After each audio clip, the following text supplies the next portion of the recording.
Shalom saudaraku kekasih di dalam Tuhan, selamat bergabung di renungan pagi hari ini. Di mana hari ini saya mengangkat satu tema, minta berkat berarti kita siap untuk tidak mengkhianati Allah. Mari saudara kita berdoa bersama-sama. Tuhan, sungguh tema hari ini merupakan suatu tantangan yang sangat besar buat kami. Karena kami pada dasarnya, sifatnya Tuhan, kami itu tidak setia. Karena kami sifatnya hanya ingin dipuaskan, ingin diperhatikan. Ini karena dosa yang ada di dalam hati kami Tuhan, yang membuat kami tidak ingin tunduk di dalam hukum-hukum-Mu, perintah-perintah-Mu ya Tuhan. Tolong setiap kami, agar pada hari ini Roh Kudus-Mu menerangi hati kami, memberikan hati kami hati yang taat. Hati yang sungguh rela mau dibentuk oleh Engkau dan diperbaiki, diperbaharui. Di dalam nama Yesus kami berdoa. Amin. Saudaraku sekalian, saya juga berharap saudara bisa melihat renungan yang sebelumnya, yang saya angkat tema minta berkat berarti siap diuji hatinya oleh Allah. Tema hari ini memang sangat menurut saya suatu tantangan yang sangat besar saudara.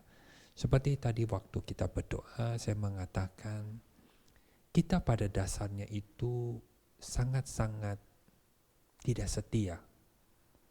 Boleh dikatakan apa yang kita ucapkan di mulut berbeda dengan hati kita.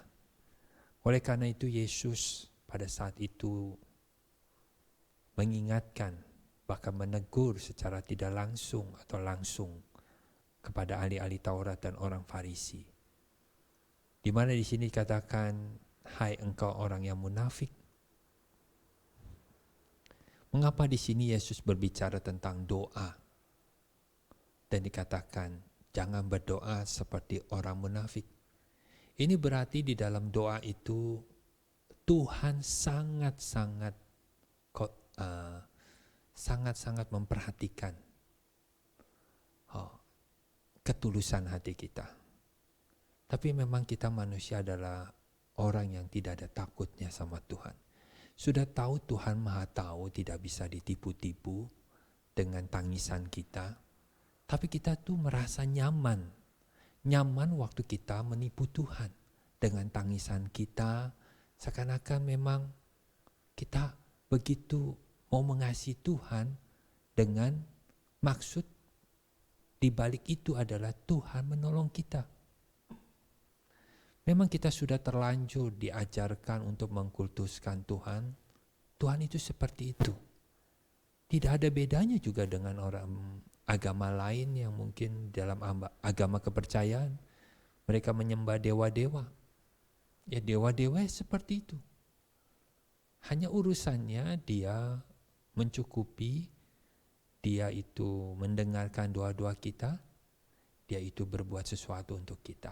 Tapi di sini dikatakan kata Tuhan, bersihkan bagian dalam.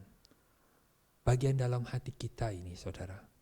Mencuci piring bisa cepat, tapi mencuci hati yang penuh kemunafikan, kenajisan ini butuh waktu dan bahkan seumur hidup kita. Maka kalau masalah ini begitu sangat sulit, begitu sangat penting di mata Tuhan, karena Tuhan menilai kualitas doa kita dari sudut yang satu sisi ini saudara, yaitu ketulusan kita, ketidakmunafikan kita.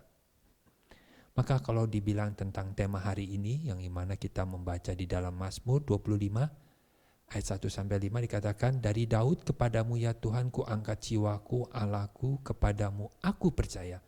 Janganlah kiranya aku mendapat malu, janganlah musuh-musuhku beria-ria atas aku. Ya semua orang yang menantikan engkau takkan mendapat malu. Yang mendapat malu ialah mereka yang berbuat hianat dengan tidak ada alasannya. Beritahukanlah jalan-jalanmu kepadaku ya Tuhan, tunjukkanlah itu kepadaku. Bawalah aku berjalan dalam kebenaranmu dan ajarlah aku.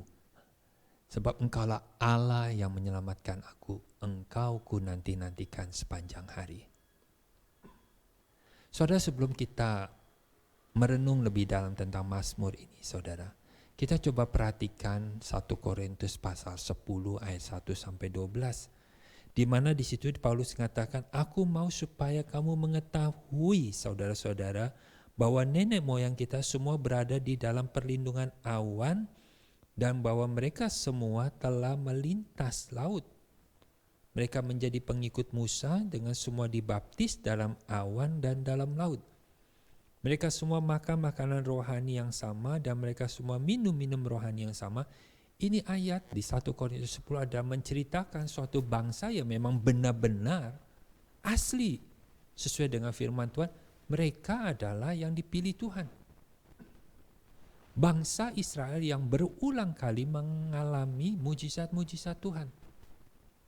Saudara, dari suatu bangsa yang dipilih Tuhan yang berulang kali mengalami mujizat Tuhan, tapi ada satu masalah yang Paulus ingin kita harus mengetahui. Di mana setelah kita baca ayat ini dikatakan, kita dapat mengambil satu kesimpulan, kok bangsa atau orang yang banyak terima berkat, tapi kok hidupnya tidak berkenan di hati Tuhan? Nah, ini suatu pertanyaan, saudara. Terima berkat banyak lagi, tapi berulang kali maksud saya, tapi kok tidak berkenan di hati Tuhan?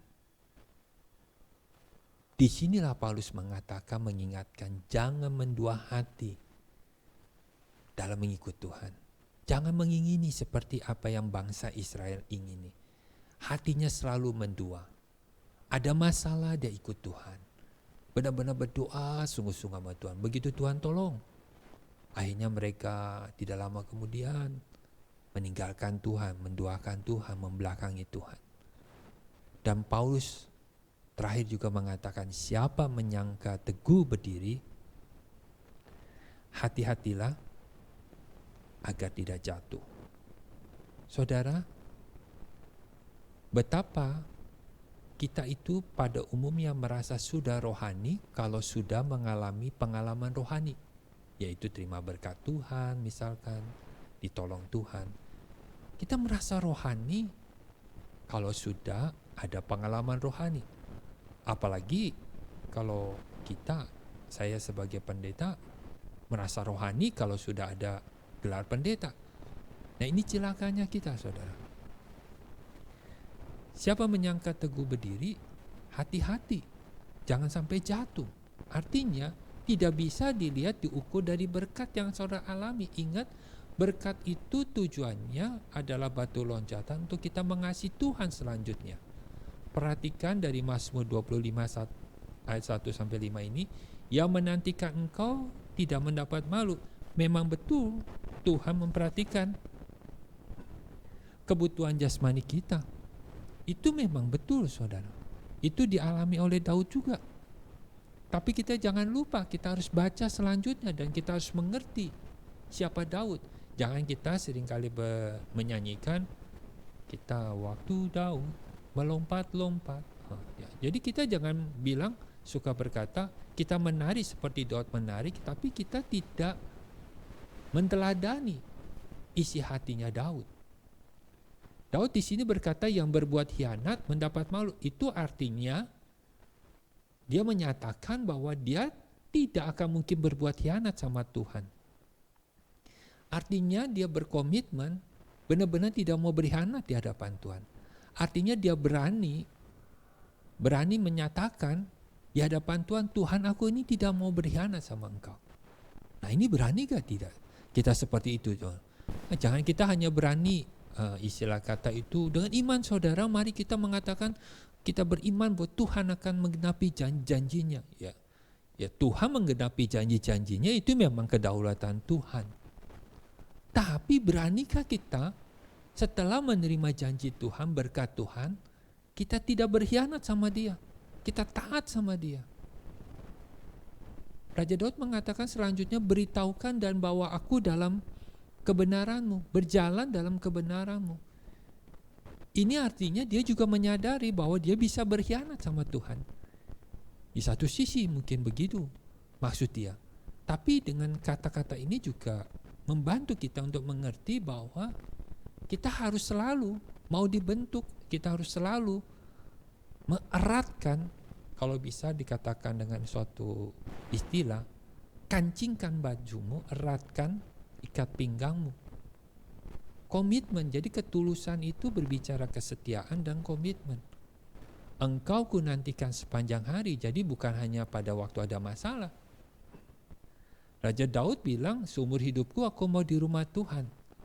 Saudara jangan ke rumah Tuhan pada waktu ada masalah. Kalau nggak ada masalah sepertinya enteng-enteng saja. Nggak pergi juga nggak apa-apa. Tapi ini keseriusan saudara. Jadi di sini kita melihat kalau 1 Yohanes 2 ayat 15, kalau kita mengasihi dunia maka kita akan selalu kemungkinan besar mengkhianati Tuhan. Karena kalau mengasihi dunia kita tidak mungkin mengasihi Bapa. Mataku tertuju pada kasih setiamu, aku hidup dalam kebenaran. Artinya begitu kita mengerti kasih setia Tuhan, sama seperti Paulus katakan di Roma pasal 12 ayat 1, atas kemurahan Tuhan aku menasihatkan kamu supaya kamu mempersembahkan tubuhmu sebagai persembahan yang hidup. Itu ibadahmu sejati. Kalau kita sudah ngerti Tuhan mengasihi kita, ya kebenarannya yaitu maksudnya harusnya kasih dibalas kasih, kesetiaan dibalas kesetiaan. Itu kenapa Paulus bilang serahkan, persembahkan tubuhmu sebagai persembahan hidup. Itu baru ibadah sejati. Selain itu nggak ada yang sejati. Istilahnya kalau belum sampai level itu ya nggak mungkin ibadah kita diterima sama Tuhan. Memang betul saudara mengalami mujizat atau berkat, tapi jangan lupa itu bukan tolak ukur rohani saudara dan saya. Tolak ukurnya adalah saat kamu membalas kasih Tuhan. Dan juga jangan pakai ayat 2 Timotius 2 ayat 13 ini. Oh Tuhan tetap setia. Ya Tuhan tetap setia pribadi dia. Dia tidak mungkin menyangkal dirinya. Ya maksud ayat ini juga sebenarnya menegur kita. Kita harus seperti dia. Kita kan memang sedang dibentuk untuk serupa dengan Yesus. Kita sedang dibentuk untuk sesuai dengan kehendak Allah. Mari saudara, kita sama-sama berdoa, mohon Tuhan tolong agar kita benar-benar tidak ingin mengkhianati Tuhan, melainkan kita ingin membalas kasih-Nya. Tuhan tolong setiap kami. Engkau tahu apakah hati kami munafik atau tidak munafik. Apakah hati kami setia atau tidak setia. Tuhan Engkau tahu isi hati kami, tapi hari ini firman yang kami dengar, Tuhan tolong, pimpinlah kami di dalam kebenaran. Biarlah kebenaran-Mu itu Tuhan Engkau nyatakan di dalam permasalahan, di tengah-tengah permasalahan hidup kami. Tuhan kami mau di dalam persoalan-persoalan hidup kami sekalipun itu tidak mengenakan, tapi kami akhirnya menemukan kebenaran-Mu. Tuhan tolong kami, kuatkan kami, bukan hanya pada waktu kami ada masalah kami mencari Engkau, tapi tidak ada masalah sekalipun. Kami tetap setia Tuhan, duduk diam merenungkan firman-Mu, tetap setia beribadah di gereja, mendoakan pendeta kami masing-masing dan jemaat-Mu dan seluruh pengurus gereja. Tolong kami mulai setia dari yang hal kecil Tuhan. Dalam nama Yesus kami berdoa. Amin. Tuhan memberkati saudara.